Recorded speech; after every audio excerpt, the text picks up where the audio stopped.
Congress went on its spring recess without voting on a bill that would fund additional COVID relief. The legislation would have provided $10 billion to keep paying for existing COVID measures. Alex Cameron is following the story from our News on 6 Washington bureau. Early last week, Republicans in the Senate agreed to support $10 billion in new COVID funding.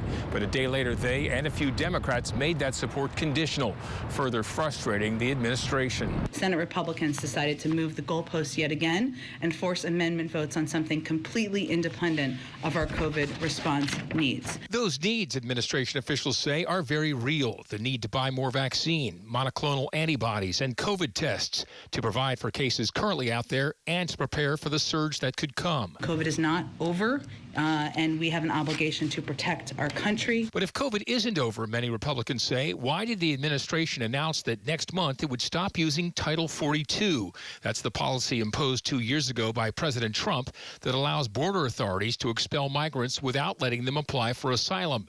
At a hearing last week, Oklahoma Senator James Lankford was looking for clarification. I think our biggest issue is at the same time there's a request from the administration saying we need $10 billion more because of the pandemic.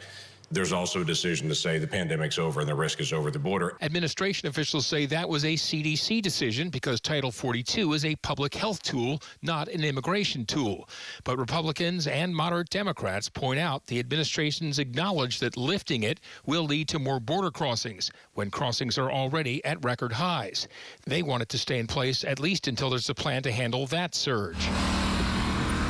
Assuming senators can work out these concerns with Title 42 and then pass the COVID funding when they get back here in 2 weeks, it would still need approval in the House before it could go to the president's desk.